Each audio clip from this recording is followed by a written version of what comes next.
warahmatullahi wabarakatuh. Kembali lagi ke channel kami Iya Hadi. Dalam konten ini kita dalam konten muhadasah santri. Kami adalah santri. Santri tidak hanya bisa mengaji, santri mampu menggapai prestasi, santri mampu bermanfaat membangun negeri, santri sukses dunia dan ukhrawi. Baik, kami sudah bersama dua jomblo di sini, maksudnya dua santri. Ya, dua santri. Di samping kanan saya ada Ahmad Ketul Sikri SH, ya. Satunya lagi ini ada Ukhrawiyatul Fauzi SPDI MPD, ya. MPD, ya. Dua-duanya ini adalah santri dari Pondok Pesantren Al Hikmah Dua Benda, ya. Dua-duanya masing-masing punya kontribusi dalam bidangnya masing-masing. Baik, di sini kita langsung saja akan berbincang, akan ngobrol atau akan bermuhadasah bersama kedua santri ini. Sebelumnya kita nikmati kopi kita dulu, ya. Ayo kopi. Ya, jangan lupa kita muhadasah, kita ditemani dengan kopi Excelso, ya, dengan varian saat ini yang sedang saya sukai adalah Brazilian Santos, dan masih banyak lagi varian-varian rasa lainnya dari Excelso. Silahkan kunjungi minimarket terdekat untuk menikmati kopi Excelso. Baik teman-teman semuanya, nah, kita akan ngobrol santai dengan kedua narasumber kita kali ini. Yang pertama ini ada laki-laki yang menggunakan jaket LPDP. LPDP itu jajan apa itu? LPDP itu kepanjangan dari iya. jadi Lembaga Pengelola Dana Pendidikan. Lembaga Pengelola Pendidikan, ya. Salah satu yang ngasih beasiswa, ya. Iya. Ya, jadi ternyata bukan macam jajan, ya, LPDP Jadi itu. bukan jaket iya sekedar dipakai, tapi untuk brand biar gitu ya. Jadi biar orang-orang ada biar harganya, tahu. ya. Ada harganya unlimited. Unlimited. Iya. Biasanya saya sering ketemu di mall-mall gitu, Iya. orang pakai jaket LPDP, Begitu di mall-mall. tapi nggak tahu malah justru dibully gitu. LPDP, oh iya. Ada lagi, ini ada Aisyikri, ya. Beliau salah satu alumni UI, ya. Iya. UI, dan ini santri yang berani ngambil jurusan umum, ngambil jurusan hukum di UI Yogyakarta, ya. Baik, Ayin Zikri, kenapa antum, ya, berani ngambil hukum, ya? Dan kita memang masih awam, ya, di dunia santri itu. Kayaknya santri itu harus bisa ngaji doang gitu, ya, ngaji aja. Jadi enggak, antara ilmu umum dan ilmu agama itu sangat-sangat dibedakan sekali. Ada dikotomi ilmu di situ. Ya, antum sendiri bagaimana kau bisa berani ngambil hukum untuk kuliahnya itu? Dulu pas ketika saya aliyah, Ya. ketika saya aliyah itu, saya sering sekali mengamati tentang KPK yang Ya. saat itu baru berdiri, baru umur sekitar 4 tahun berarti, ya kan, 4 tahun, 5 Masih tahun. Busomo Kodas, ya? Iya, bukan, 5 tahun menjabat itu pada saat itu Pak Antasari Ashar. Asli Asar. Dulu pas ketika di MAK, Madrasah Alia Keagamaan, di lemari saya itu isinya penuh dengan foto-foto KPK. Ya. Karena merasa bangga, itu satu-satunya lembaga yang menurut saya memang citra di masyarakatnya baik, kerjanya sungguh-sungguh baik. Nah, kemudian saya berpikir kalau kepolisian, kejaksaan, dan semua lainnya, lembaga-lembaga yang lainnya itu tidak diisi oleh orang-orang baik, maka bisa hancur. Ya. Dulu pikirannya seperti itu, senang dan bisa hancur gitu. Nah, makanya dari rasa suka tersebut, awalnya mengamati, melihat, terus membaca foto, terus jadinya suka. Wah, ini kayaknya saya harus masuk hukum gitu. Ditambah lagi saya bertemu dengan salah satu alumni dari UI yang memang sudah berkibar, ya, di Kabupaten Cirebon. Salah satu alumni yang sudah berkibar itu memberikan edukasi begini. Santri sekarang itu setiap lini pemerintahan sudah dimasuki santri. kecuali satu, Mahkamah Agung. Nah, dia mengambil contoh di Mahkamah Konstitusi, di situ ada Musrom Kodas yang sudah diisi, terus kemudian Prof Mahfud. Prof Mahfud ya, di ketua Mahkamah Konstitusi itu ada Prof Mahfud situ, si santri dan dijabarkan semuanya. Kemudian di KPK juga ada aktivis Islam di situ, ketua KPK, Pak Musrom Kodas dan yang sebagainya dijelaskan. Nah, di situ kemudian saya tambah semangat. Ya, memang orang-orang baik harus mengisi pemerintahan saat itu. Makanya saya ketika itu cita-citanya ingin menjadi ketua KPK pada saat itu. KPK ya. Ketika saya aliyah, Iya iya. makanya kemudian saya masuk ke Fakultas Hukum. Saya nggak mau ke Timur Tengah, ditambah lagi Timur Tengah sedang kacau. Ya 2011 ya.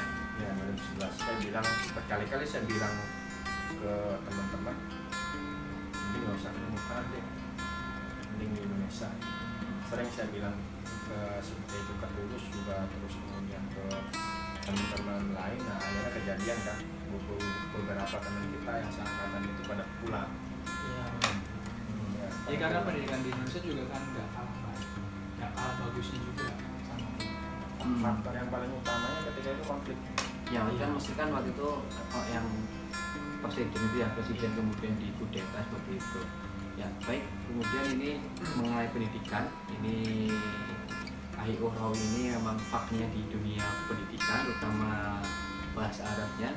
S1 beliau penerima beasiswa S1 di UIN Jogja, sertifikasi ya, Bidik misi. bidik misi. Kemudian S2-nya juga jalur beasiswa juga di UIN Malang, lanjut mengambil PBA lagi dengan bahasa Arab melalui tadi yang sudah kita bahas melalui LPDP. Nah, bagaimana santri kan Anda kita ngerasa nanti saya kuliahnya bingung ya, karena mungkin orang tua juga pas-pasan atau mungkin kita kemampuan kita juga mungkin kalah jauh dengan teman-teman yang dari pesan sebagainya. Kalau antum sendiri itu bagaimana ketika antum masih jadi santri kok bisa sampai meraih beasiswa sampai S2 itu? Ya, jadi ini ya harus bidik Ya, ini ini mantap ya. Jadi dulu memang ketika di MAK itu Madrasah Aliansi Keagamaan Iya. karena di situ kan digembleng untuk pendidikan untuk bahasa Arabnya. Iya. Jadi baik dari muhadasahnya, kitabahnya, kalamnya. Jadi di situ ada modal yang memang sangat besar buat Iya. santri terutama untuk bisa melanjutkan. Terutama saya karena memang mungkin suka ya. Jadi kayak Ahi Dikri tadi karena memang awalnya mencoba untuk mengetahui KPK dan akhirnya cinta dengan KPK jadi motivasi. Nah kalau saya jadi karena memang mungkin saya faknya di bahasa Arab walaupun ya memang nggak seahli para pakar ya, tapi setidaknya belajar untuk Ada ketertarikan ada cinta. ketertarikan. Intinya karena cinta. Jadi ketika lulus itu kebetulan ada beasiswa bidik misi. Iya. Jadi tahun 2011 itu bidik misi itu baru tahun kedua. Akhirnya kita cari info-info tentang bidik misi tersebut.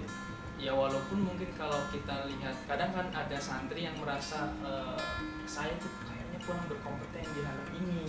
Nanti takutnya banyak saingannya gitu kan. Iya, iya. Nah itu biasanya menjadi hal yang wajar. Tetapi ketika kita punya rasa optimis, yang penting kita mau dan berusaha untuk mencoba. Akhirnya saya coba bidik misi di tahun 2011. Dan teman-teman yang di MAK itu angkatan saya juga banyak yang ikut daftar kayak bidik misi dan dulu itu SNMPTN. Iya, SNMPTN. Sampai sekarang juga masih SNMPTN. Nah itu kebetulan mungkin memang karena faktor jangan dilupakan doa. Itu faktor yang memang sangat menentukan. Ya kayak Hidikrin juga pasti di situ ada dibalut dengan doa. Jadi bagi teman-teman yang memang punya hiroh semangat untuk belajar itu usaha secara zahirnya yaitu belajar dengan fak yang kita bisa, yang kita mampu, tapi jangan dilupakan doa.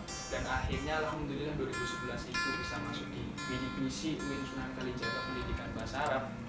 Ketika itu berarti 3 tahun setengah alhamdulillah selesai. Kemudian jeda agak 3 tahun. Ya coba cari pengalaman dulu karena saya orang pendidikan, masuk ke dunia sekolah pendidikan, mencoba untuk itu. Akhirnya di tahun 2016 akhir itu ada kesempatan lagi untuk ini apply beasiswa lagi. Jadi memang kalau kita punya informasi itu kita coba untuk cari informasi lebih detailnya gitu ya. Jadi biasanya kan apalagi kalau teman-teman sekarang kan internet sudah gampang, tidak harus nyari ke warnet atau kemana gitu ya. Zamannya sudah lebih mudah gitu. Ya mungkin lebih ke mencoba untuk survive dulu, mencoba aja dulu. Masalah nanti gagal atau tidaknya kan itu bukan urusan kita. Yang penting kan kita bisa gitu bilangnya. Baik, ya teman-teman, untuk saat ini informasi saat ini sangat mudah sekali, gampang kita cari di mana-mana. Kuota sekarang dengan model KP dengan kuota kita sudah mencari searching berbagai macam jenis beasiswa. Ya, silakan teman-teman, jangan tidak ada alasan untuk susah informasi sebagainya, itu alasan saja. Baik, ini mungkin kayak gini ya.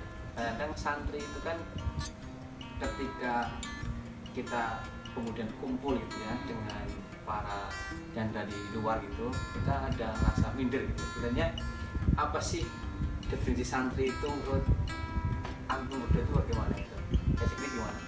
Saya adalah santri itu yang pertama dia yang mempelajari agama secara lebih fokus, yang mempelajari agama, mempelajari ilmu-ilmu tentang kitab kuning, ilmu tentang keakhiratan lah.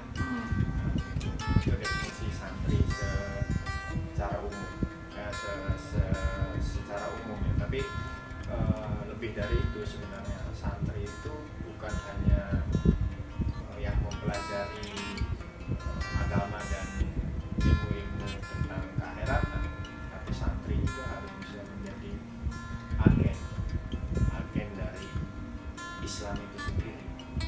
Itu santri harus berada di garda terdepan. Makanya kenapa santri biasanya sering sekali diharapkan oleh masyarakat ketika pulang, terutama yang di daerah desa, karena santri itu adalah agen Islam, agen orang Islam di Indonesia. Santri. Ya. Baik, kalau Airawi gimana? Santri itu bagaimana sih? Kalau santri menurut saya dididik memang untuk menjadi sosok yang nantinya ditunggu kiprahnya. Jadi bagi para teman-teman santri yang memang sekarang masih nyantri, manfaatkan waktu, karena di pendidikan pesantren itu kan kolaborasi antara yang modern dengan yang salaf. Kalau di pondok Al-Hikmah Dua Benda itu kan memang karena dipadukan. Jadi harusnya output yang dihasilkan oleh pondok ini harus lebih mumpuni timbang kayak yang nyantri tapi tidak sekolah.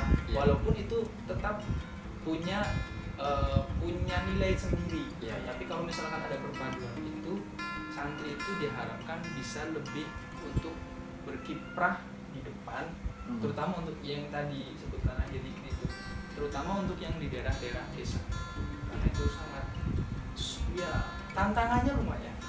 Jadi memang kalau santri itu apalagi di daerah desa gitu ya, itu kan kayaknya dianggapnya Superman gitu ya. Iya. Serba bisa, harus ini dituntut bisa, dianggap bisa dan dituntut harus bisa segalanya. Padahal yang ngaji ya pas-pasan sebagainya itu kan, padahal atau mondok ya ngaji tidur atau ngapsahi ya di kelas tidur juga, kemudian itu juga belum hafal ada hal ya. Jadi di masyarakat ya anggapannya masyarakat itu ya memang punya ekspektasi banyak lah pada kita sebagai santri. Jadi teman-teman yang masih di pondok itu ya jangan buang-buang waktu, maksimalkan kegiatan yang ada. Iya.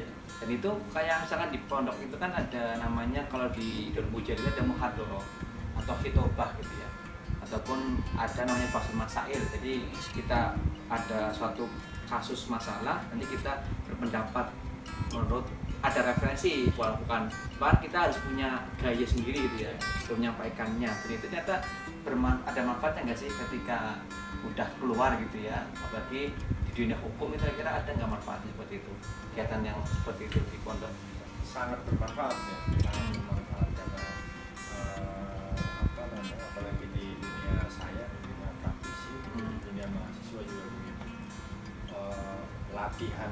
speak up di depan umum, kemudian untuk berani tampil, itu ternyata menjadi modal yang sangat bermanfaat ketika saya masuk di fakultas hukum. Ya. Nah, saat itu juga sampai saya mengikuti sebuah perlombaan yang paling prestisius saat itu lomba debat Mahkamah Konstitusi. Memang ada yang berpendapat debat itu nggak baik, tapi untuk melatih argumen itu baik. Iya. Nah, ketika itu debat Mahkamah Konstitusi itu debat paling prestisius karena diikuti oleh seluruh universitas di Indonesia dan itu seleksinya beberapa tahap. Saat itu ada seleksi esai, awalnya seleksi kampus dulu, seleksi fakultas, ratusan orang daftar, kemudian seleksi, saya masuk nomor 2.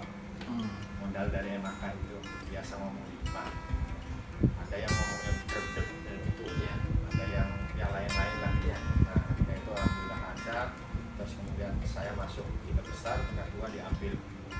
Dari situ kemudian diambil mewakili fakultas, kemudian seleksi esai administrasi, esai di Mahkamah Konstitusi, menulis tentang sebuah esai misalkan tentang partai politik atau apa dan lain sebagainya. Kemudian kita esai dikirim ke seluruh universitas di Indonesia, terus disaring lagi, kita masuk, alhamdulillah masuk. Kemudian kita menjadi perwakilan untuk maju di di wilayah tengah. Wilayah tengah itu terdiri dari ada UI Jakarta, UGM, UII, UNDIP, macam-macam lah, universitas prestisius. Nah, kita tanding di situ, kemudian masuk, kita juara 3, kemudian mewakili daerah tengah untuk berkompetisi di pusat di Mahkamah Konstitusi saat itu. Ya.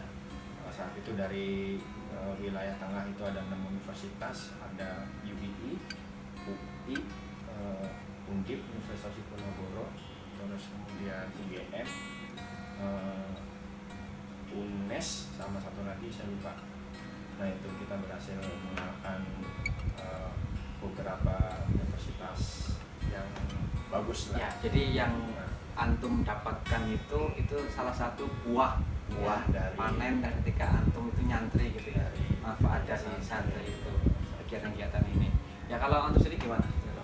Kalau misal kayak kegiatan muhadharah, bahsul masail, Iya. terus ada muhadasah, itu hal yang penting. Kalau misalkan kayak kejadian kemarin memang yang baru saya alami itu, kayak bahsul masail itu. Iya. Jadi memang dituntut kita harus punya referensi yang kuat dan kita harus bisa menjelaskan. Kalau misalkan di pondok itu memang diterapkan sistem bahsul masail, itu untuk pertama untuk pelatih mental bicara dulu. Iya. Karena ketika di kalangan umum di depan kita harus ngomong, itu sepinter apapun kalau mentalnya nggak dilatih, Ya. itu sangat susah dia. Makanya kita di pondok itu penggemblengannya itu multi sebenarnya, nggak cuman hanya digembleng untuk di pendidikannya toh, baik itu duniawi maupun ukhrawi tadi. Iya. Tapi mental juga harus diasah. Artinya dari ada kegiatan bahsul masail tersebut itu nantinya bisa melatih mental kita. Kalau memang ada kasus yang memang kita paham dan kita tahu, kalau mentalnya kita tidak ada, iya nanti juga sama aja, itu nggak ada artinya. Iya.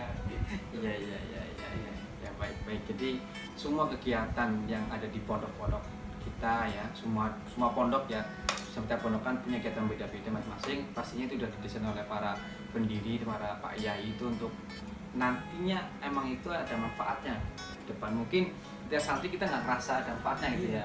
Kadang kita kan bosen gitu ya. Apalagi takut muhadharah, tidur sebagainya. Tapi ternyata setelah kita keluar dari pesantren, ternyata ternyata manfaatnya banyak sekali gitu. Teman-teman yang masih di pesantren, masih nyantri, jangan mager ya, jangan mas gerak di pondok, ikutin semua kegiatannya. Entah itu kursus hall gitu ya, sebagainya, itu semuanya pasti ada manfaatnya. Kelak kita akan memetik buahnya seperti itu. Ya, kemudian Zikri ya, ketika setelah ini juga ternyata besok juga ya UI ya. Iya. Ya, UI Jogja itu kira-kira cara-caranya gimana itu untuk bisa ngambil beasiswa UI Jogja itu? Cara-caranya yang pertama itu saat ketika saya mendapatkan beasiswa itu saya punya pandangan bahwasanya beasiswa di bidang swasta itu menurut saya lebih menarik. Iya. Kenapa lebih menarik? Ada beberapa kelebihan. Yang pertama, beasiswa itu utuh sesuai Iya. dengan apa yang diperjanjikan. Beda di pemerintahan terkadang ada beberapa kasus yang walaupun nggak semua. Coba tanya aja sama beliau. Gimana? Ya kalau yang saya alami memang di perjanjiannya segitu memang nggak ada pengurangan sih. Oh, nggak ada pengurangan. Iya, tapi nggak tahu kalau di instansi yang lainnya. Ada beberapa yang Berarti beberapa ya nggak semuanya ya. Iya. Beberapa nggak semuanya. Terus yang kedua masalah waktu. Ya. Seringkali ngaret karena memang ada grade-grade-nya yang harus Ya. dari pusat turunkan ke Iya. daerah turunkan kampus, Iya. kampus turun ke mahasiswa. Kalau yang PDP justru langsung ke rekening Ya, pribadi. rekening pribadi.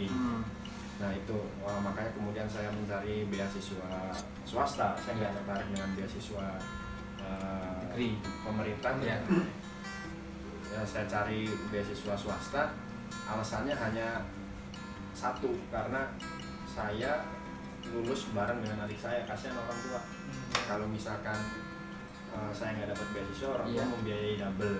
Iya. Nah, konsekuensinya kalau saya nggak dapat beasiswa, saya harus ngalah lah biar adik saya dulu yang kuliah. Atau saya tetap kuliah dengan beasiswa, saya harus dapat pokoknya gimana pun caranya. Saya cari informasi ketika ada beberapa opsi, termasuk di status dia di Bogor. itu. Iya.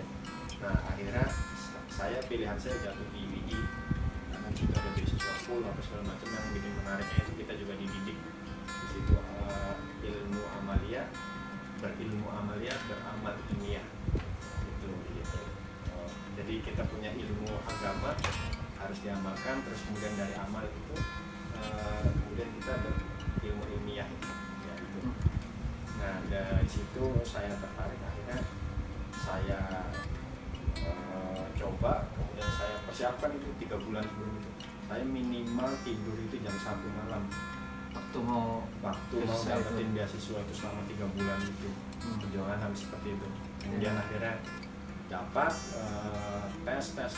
Saya alhamdulillah dari sekian pelamar yang daftar ada sekitar 50 lebih. Saya peringkat kedua itu raih beasiswa tertinggi nilai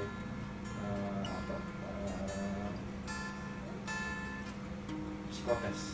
Ya. Nah itu memang benar yang dibilang ahli prodi, bahwasanya mental itu sangat menentukan. Makanya kenapa saya pas pada saat hari H ketika H-1 itu saya nggak megang buku sama sekali, jangan lepas saya jalan-jalan untuk melatih mental supaya mental saya pede. Nah ketika itu pas wawancara, terus kemudian tes psikotes, ditanya macam-macam, kamu pernah jadi khotib nggak?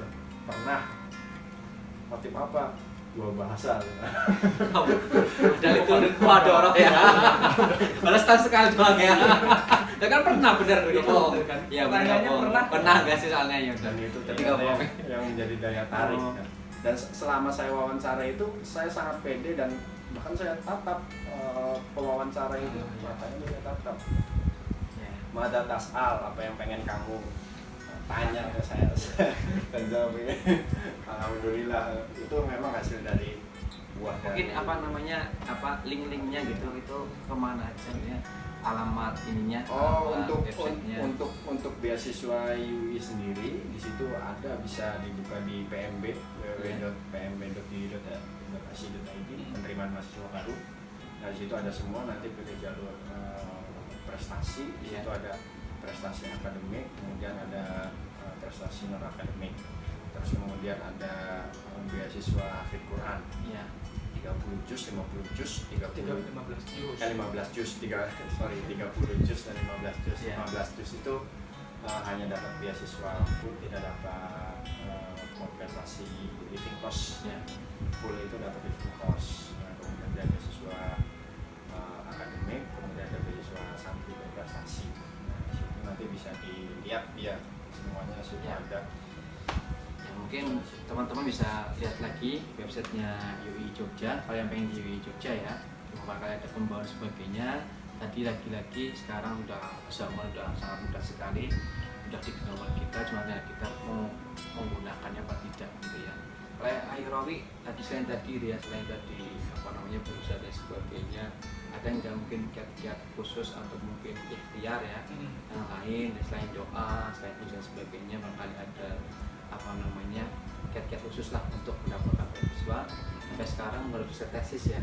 Iya, Ya, alhamdulillah. ya teman-teman. Iya, yang pada intinya selain ada usaha pasti, terus kita harus mempelajari dulu si beasiswa itu sih kayak apa. Ya mulai dari mungkin ini tuh beasiswa dari mana, Ya. terus bagaimana kira-kira penyaluran beasiswanya, terus persyaratan. Nah yang paling penting ini persyaratan. Jadi kira-kira kita itu masuk di persyaratan itu tidak. Yang paling penting kan persyaratan. Dia harus detail gitu ya. Iya, jadi persyaratannya apa untuk aja. misalkan untuk bidik misi apa saja dari A sampai Z-nya itu kita harus detail. Kira-kira kita bisa memenuhi persyaratan itu enggak? Iya. Jadi kalau misalkan kita tidak bisa memenuhi persyaratan itu satu saja, kan itu sama aja. Usaha kita akan sia-sia. Jadi yang paling penting memang di samping kita harus menguasai bidang yang akan kita pilih. Iya. Persyaratan itu menjadi hal yang perlu kita pelajari selanjutnya untuk mencari beasiswa. Apalagi misalkan kayak bidik misi dan selanjutnya dari pasca sarjana itu ada LPDP ya. Iya. Bagi yang mau S2 ataupun mau S3 kan di situ ada LPDP, websitenya semua jelas dan Iya. resmi, tinggal dibuka, pelajari. Kalau yang saya alami itu, Iya. jadi misalkan kayak di S2 itu ada ISAI, kita pelajari dulu ISAI itu seperti apa, kira-kira gaya bahasanya seperti apa, kita nanti coba untuk buat yang setidaknya itu sesuai dengan apa yang diminta oleh Iya. sana. Cari informasi gitu ya, mungkin Iya, ada iya. kakak kelas atau senior yang sudah Iya. pernah gitu kan, kita bisa tanya gitu ya. Itu teman-teman, lagi-lagi kita jangan mager terus, gerak ya, nyari informasi, bisa silaturahim atau bertanya kepada saya seperti itu. Ya kemudian kayak gini, mungkin ketika kuliah itu ya kita pusing dengan tugas, pusing dengan skripsi, dengan tesis gitu ya. Padahal kan setelah itu gitu ya, setelah dunia sebenarnya itu kan ketika setelah lulus gitu ya, Iya. ketika kita udah terjun di masyarakat ya, itu kayaknya wah ini baru nih dunia baru gitu, tantangan sebenarnya lah. Tantangan sesungguhnya. Iya, dari syuting itu aja. Gini gimana setelah selesai kuliah di UI, kemudian bisa apa namanya untuk dengan ijazahnya itu, dengan ilmunya itu mau kemana gitu, dan aktivitas saat ini gimana? Ya alhamdulillah saya dalam studi itu tidak menemui kendala berarti. Yang penting kita harus yakin bahwasanya ketika kita belajar itu kita harus sungguh-sungguh dan yakin bahwasanya apa yang akan kita pelajari bermanfaat. Itu dulu yang saya yakin. Ya. Jadi sehingga saya maksimal mungkin pas dari mahasiswa itu, sehingga ketika maksimal kemudian buahnya juga insya Allah tidak akan mengkhianati usaha. Ya. Nah ketika saya lolos ternyata ilmu itu bermanfaat, saya masuk di rektorat Kampus ya. kampus di bidang hukum itu di bawah rektor persis. Saya melayani rektor dan bidang hukum. Nah, di situ ada membuat peraturan dalam lingkup universitas, terus kemudian menyelesaikan sengketa hukum. Bahkan saya itu seringkali menyidang etik dosen. Jadi dosennya itu ketemu saya Iya. dan tim lainnya dalam satu tim untuk diperiksa yang bermasalah secara etik. Nah itu semuanya dari keyakinan pas ketika mahasiswa bahwasanya apa yang kita pelajari itu akan bermanfaat kemudian hari. Ternyata benar. Dari situ kemudian sangat sesuai dengan bidang saya. Terus kemudian saya berpikir lagi, wah saya kalau misalkan di sini terus sulit berkembang karena mentok dalam level staff terus, dan saya di situ posisinya itu bawahan. Kalau sendiri lah bawahan itu tidak boleh melangkahi atasan, baik itu secara keputusan ataupun secara pemikiran. Kalau kita punya pendapat B, atasan pendapat A, kita ya harus mengikuti pendapat A. Iya. Dan saya kurang suka itu. Pikiran saya mati. Iya, iya. Nah, saya menganggap seperti itu sehingga saya harus keluar dan saya harus saya harus mencari pengalaman baru. Saat itu berdebat sama orang tua dulu, jangan keluar gitu. saya tetap keluar. Akhirnya alhamdulillah di luar saya secara pemikiran merdeka karena saya tidak di bawah siapapun. Iya. Saya ambil ke pengacara, kemudian mengikuti profesi advokat, kemudian jadi advokat, sempat menangani kasus Perceraian. bukan kasus cerai itu kasus kepailitan. Iya. Itu adalah kasus yang presisius bagi pengacara. Kayak teman Paris itu khusus kepailitan tentang bangkrut. Bangkrut itu suatu keadaan dalam perusahaan yang tidak bisa membayar utang. Perusahaan itu dipailitkan dan dibangkrutkan. Itu katanya lebih gede ya untuk insentifnya kalau Gede, 1 triliun itu nilainya. Saya didekati pengacara aja, didekati pengacara, lawan, kemudian dibisiki dengan berbagai macam cara untuk mundur dan dikasih sejumlah kompensasi yang lumayan. Iya. Kompensasi lumayan untuk mundur, kemudian ya kita sepakat untuk terus maju. Nah saat itu saya berpikir lagi, waduh ini hati nurani saya begini-gini terus ya. Terus kemudian saya mencoba mengurangi untuk bersidang. Akhirnya saya hanya sebatas kayak konsultan gitu. Terus kemudian masuk dalam sebuah perusahaan di calon bank, terus kemudian Ini ya. ya Ini apa ini gesekan ATM. ya ini nanti bisa keluar duit. Oh ya, saat ini aktif di ini ya, RT Calon Pokpan ya, dalam hukumnya berarti ya.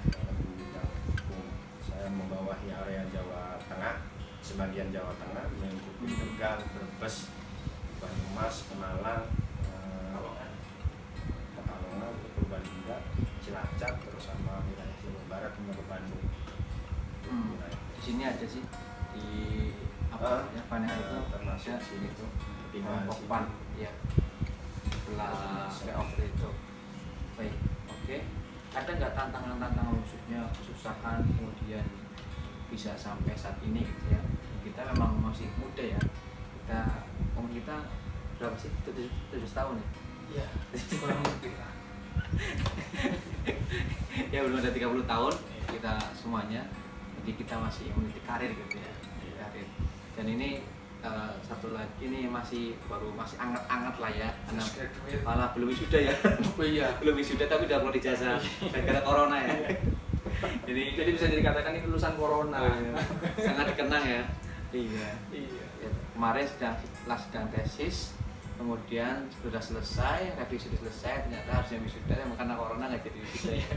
Itu kan berarti kan sekarang gesekannya tahu banyak nih, tantangannya gitu ya. Iya. Apalagi dengan embel-embel master gitu ya. Ya itu jadi sebenarnya gelar yang sekarang saya terima ya, Iya. itu mungkin jadi motivasi sendiri sebenarnya. Iya. Walaupun mungkin sekarang karena masih fresh graduate, karena mungkin instansi juga belum banyak Iya. yang buka. Makanya sebenarnya untuk mahasiswa-mahasiswa yang masih pada aktif itu setidaknya harus punya inovasi mungkin. Harus kreatif, harus inovatif juga. Jadi untuk untuk menanggulangi kira-kira nanti kedepannya seperti apa. Kalau sekarang keadaan sekarang kan nggak tahu kita ada corona ya. Lah ketika lulus terus memang keadaan mengharuskan tidak bisa kemana-mana. Ketika kita nggak ada punya ide inovatif dan kreatif itu kan nanti susah. Jadi teman-teman mahasiswa ya mencoba untuk belajar ada ide yang kreatif maupun inovatif itu. Itu untuk bekal nanti setelah kita selesai. Kata yang dikatakan dia tadi bahwa ujian sesungguhnya itu setelah kita selesai di pendidikan. Yeah. Misalkan yang kuliah berarti selesai dari bangku kuliah, kita menghadapi dunia nyatanya. Ya kayak yang saya rasakan juga sama. Kayak kemarin pas waktu di Malang itu di S2 itu, kita karena memang teman-teman juga anak-anak pendidikan bahasa Arab ya, kita berusaha untuk membumikan bahwa bahasa Arab itu mudah, Iya. bukan susah. Sedangkan untuk anak-anak sekarang, bahasa Arab terutama untuk di tingkat MTS ataupun SMP dengan tingkat aliyah itu merasa kesulitan, bahkan pengennya tidak ketemu dengan bahasa Arab. Ya makanya sedangkan kita sebagai umat muslim bahasa Arab itu menjadi nomor satu. Makanya kita dengan teman-teman di Malang itu mendirikan satu semacam wadah untuk kita membantu teman-teman yang memang pengen belajar bahasa Arab yang di Luwotuna. Sekarang sudah berubah menjadi CIBI, Cahaya Ilmu Bahasa Intelektual. Itu ada YouTube-nya juga, bisa coba nanti dicari, ada Instagramnya dan subscribe. Ya jangan lupa untuk dibantu juga. Nah itu menurut saya konten yang perlu untuk teman-teman yang memang terjun di dunia pendidikan. Kalau kayak Hidikri memang di jalur hukum, kalau saya memang terjun di dunia mencoba untuk mempelajari dunia pendidikan. Apalagi di bahasa Arab itu menjadi hal yang susah. Nah, jadi berinovasi tentang bahasa Arab itu mudah. Akhirnya kita mencoba untuk menciptakan lagu-lagu bahasa Arab yang ada pembelajarannya. Yang itu kemarin pas waktu di sana di Malang itu kita juga bikin beberapa konten YouTube juga ada, lagu, terus cara pembelajarannya. Jadi bahasa Arab itu kalau kita ajarkan secara tekstual itu susah dia. Anak-anak itu kayaknya memang karena mungkin anak-anak mungkin ya. Jadi harus dibalut dengan yang menarik. Kemasan yang menarik. Kemasannya terus menarik. Makanya kita dulu pas waktu di Mantiga Blitar, kita di sana 1 minggu, akhirnya kita mencoba untuk mencari sistem pembelajaran yang menarik. Akhirnya kita pembelajaran mufradat itu kan hal jadi yang wajib ya untuk bahasa Arab, untuk semua bahasa. Nah, akhirnya kita gunakan sistem gerak. Jadi ketika mufradatnya rumah, kita harus pakai gerakan gimana. Habis itu gerakan itu si mufradat yang kita sudah susun itu kita cari lagunya, nyanyi sambil gerak. Akhirnya anak-anak itu ketika saya gerak seperti ini, itu otomatis mereka ngomong rumah atau baitun. Jadi kita harus benar-benar berinovasi. Dia menggunakan masalah itu gitu ya. Jadi untuk menarik, merangsang anak itu untuk belajar bahasa Arab seperti itu ya. Kan ini pengen bahasa asing gitu ya. Terus sekarang kan sebenarnya bahasa Arab juga udah sering ya. Ya Umi Abi itu bahasa Arab. Sebenarnya telinga kita sudah familiar. Nah untuk lebih khusus ke sana kan memang perlu kemauan yang kuat lagi. Ya baik. Pastinya kan kita punya kata-kata mujarab gitu ya. Ataupun quotes ataupun ya ayat Al-Quran mungkin atau hadis yang membuat kita itu semangat. Kalau lagi lemas kita juga masih biasa ya, masih ada lagi lemas kayak gitu sebagainya gitu. Kalau antum apa kata-kata yang bisa membuat antum itu semangat itu? Kalau saya mungkin yang membuat semangat itu tidak dari kata-kata sebenarnya. Kalau kata-kata quote itu mungkin saya pribadi tidak punya khusus quote yang pasti. Cuman yang saya pegang itu orang tua. Jadi yang menjadi motivasi kuat. Kenapa harus saya seperti ini dan seperti itu. Jadi bagi teman-teman memang yang masih punya orang tua lengkap itu, ketika kita sebagai anak kan pasti pengen memberikan yang terbaik gitu kan. Itu jadikanlah motivasi tanpa quote-nya kan bisa lebih banyak. Yang penting berarti kita berusaha untuk menjadi orang yang memang dikehendaki oleh orang tua kita. Mungkin kalau saya seperti itu. Jadi kondisi orang tua tadi yang buat motivasi kita untuk berbuat banyak, untuk membahagiakan mereka gitu ya. Ya kalau sendiri gimana? Mungkin ada orang tua ataupun kata-kata ataupun apa yang lainnya yang bikin semangat gitu? Justru kalau menurut saya motivasi terbesar itu adalah motivasi yang datang dari diri kita. Ya memang di psikolog juga itu ya, 70% itu dari dalam, 30% itu dari kalau misalkan kita memiliki motivasi yang bisa bermanfaat, otomatis di luar itu bakal ke bawah. Kita. Kalau motivasi kita ada di luar, maka ketika yang luar itu hilang, maka motivasi dalam diri kita bisa hilang. Bisa ya, saya katakan bisa berarti mungkin akan hilang dan mungkin tidak gitu. Nah makanya kalau saya meyakini dalam pribadi saya, motivasi saya bahwasanya kita lebih baik pahit sekarang daripada pahitnya nanti. Iya, bahasa Jawanya rekasan di situ ya. Iya. Jadi kita Panennya nanti lah. Iya. sungguh-sungguh sekarang, kalau misalkan yang jadi mahasiswa ya, Iya. belajar yang baik, sungguh-sungguh mahasiswa, jangan peduliin orang yang bilang kuliah kampus itu mahasiswa kupu-kupu itu nggak baik. Itu juga terkadang baik. Iya. Seriusi sampai titik darah penghabisan, ibaratnya begitu, kita seriusi sampai pahit. Iya. Terus kemudian insya Allah kedepannya nanti kita akan berbuah manis daripada kita main-main. Terus kemudian nanti di masa tuanya itu kita akan merasa pahit. Nah, begitu.